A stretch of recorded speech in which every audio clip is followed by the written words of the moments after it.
Good morning, good afternoon, good evening. Welcome to Raven's Readings. Today I'm reading from Winnie the Pooh by A. Milne. I'll be reading from classics like this one on Tuesdays and my own stories on Fridays. If you subscribe to my newsletter, you'll get notified of my updates as soon as they're ready. If you enjoy this reading or have other classics you'd like to hear, leave me a comment. In the previous chapter, we met Christopher Robin and his bear and followed a quest for honey. Now Pooh will head out to visit some friends. Chapter 2, in which Pooh goes visiting and gets into a tight place.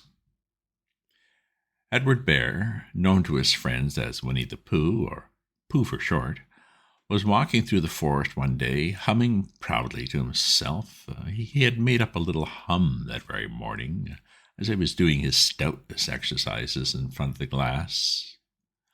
Tra-la-la, la-la-la, as he stretched up as high as he could go, and then tra-la-la, tra-la-la, oh help, as he tried to reach his toes. After breakfast, he had said it over and over to himself until he had learnt it off by heart, and now he was humming it right through properly. It went like this. Tra-la-la, tra-la-la, tra-la-la, tra-la-la, rum-tum, tiddle-um-tum. Tra-la-la, tiddle-dee-dee-dee, tiddle-dee-dee-dee, tiddle-dee-dee, rum-tum, tiddle-dee-um. While he was humming this hum to himself and walking along gaily and wondering what everybody else was doing and what it felt like being somebody else, when suddenly he came to a sandy bank, and in the bank was a large hole. "Aha," said Pooh, rum-tum-tiddle-um-tum. "If I know anything about anything, that hole means rabbit, and rabbit means company, and company means food and listening to me humming and such like rum-tum-tum-tiddle-um." So he bent down and put his head into the hole and called out, "Is anybody at home?" There was a sudden scuffling noise from inside the hole, and then silence. "What I said was, 'Is anybody at home?'" called out Pooh very loudly. "No," said a voice, and then added, "You needn't shout so loud. I heard you quite well the first time." "Bother," said Pooh. "Isn't there anybody here at all?" "Nobody." Winnie the Pooh took his head out of the hole and thought for a little, and he thought to himself, well, there must be somebody there, because somebody must have said nobody. So he put his head back in the hole and said, "Hello, Rabbit, is that you?" "No," said Rabbit, in a different sort of voice this time. "But isn't that Rabbit's voice?" "I don't think so," said Rabbit. "It isn't meant to be me." "Oh," said Pooh. He took his head out of the hole and had another think, and then he put it back and said, "Well, could you very kindly tell me where Rabbit is?" "He's gone to see his friend Pooh Bear, who is a great friend of his." "But this is me," said Bear, quite surprised. "What sort of me?" "Pooh Bear." "Are you sure?" said Rabbit, still more surprised. Quite sure." "Oh, well, then come in." So Pooh pushed and pushed and pushed his way through the hole, and at last he got in.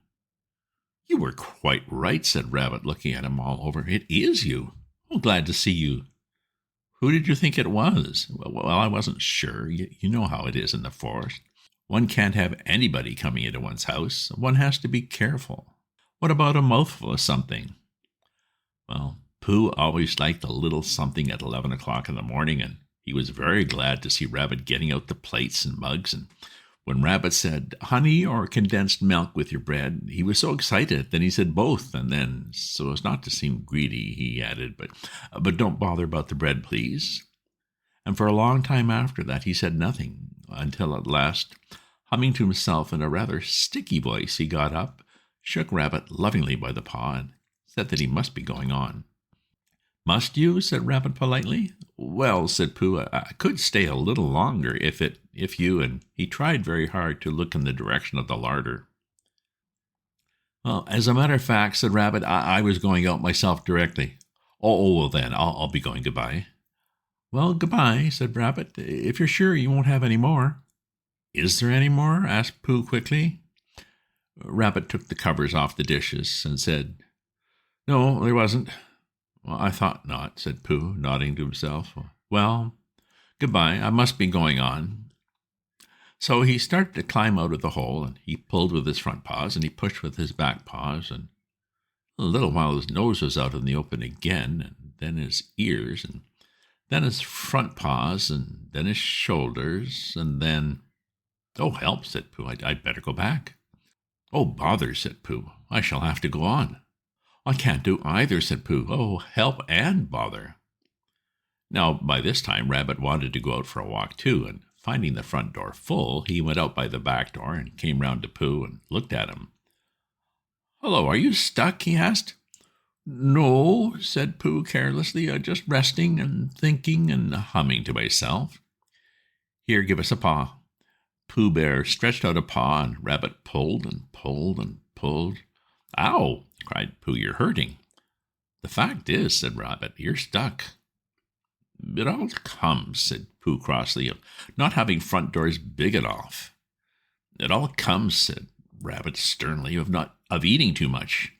I thought at the time, said Rabbit, only I didn't like to say anything, said Rabbit, that one of us was eating too much, and I knew it wasn't me.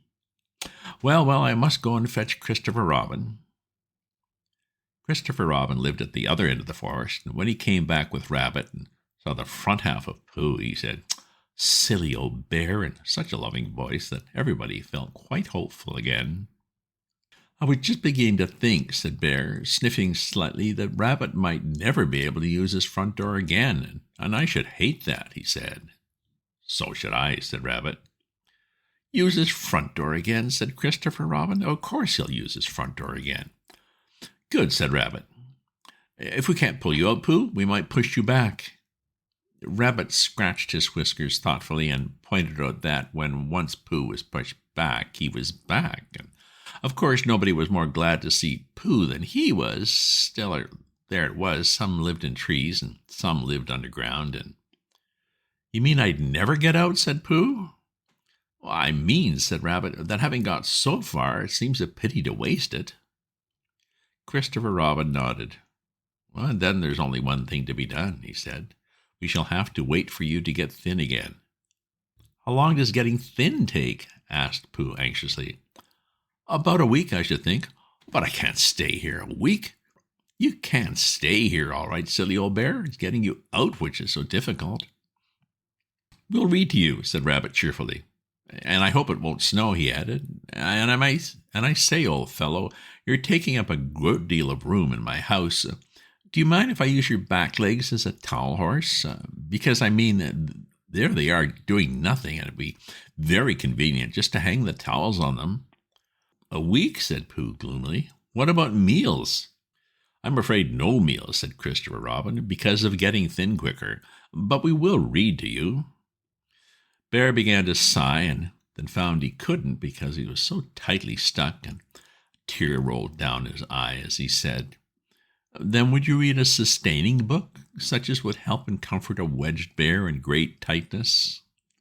So for a week, Christopher Robin read that sort of book at the north end of Pooh, and Rabbit hung his washing on the south end, and in between, Bear felt himself getting slender and slender, and at the end of the week, Christopher Robin said, Now.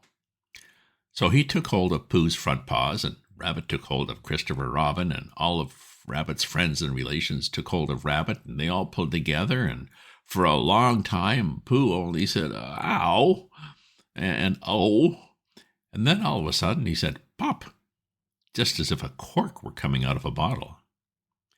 And Christopher Robin and Rabbit and all Rabbit's friends and relations went head over heel backwards, and on top of them came Winnie the Pooh free. So, with a nod of thanks to his friends, he went on with his walk through the forest, humming proudly to himself. But Christopher Robin looked after him lovingly and said to himself, Silly old bear. End of chapter. I agree. Such a silly old bear, but lovable. The next chapter is titled In Which Pooh and Piglet Go Hunting and Nearly Catch a Woozle. If you subscribe to my newsletter, you'll get notified of my updates as soon as they're ready. If you enjoyed this reading or have other classics you'd like to hear, leave me a comment. Check out my other posts on my Substack at ravensview.substack.com, and remember to share this with your friends. Ta-ta for now.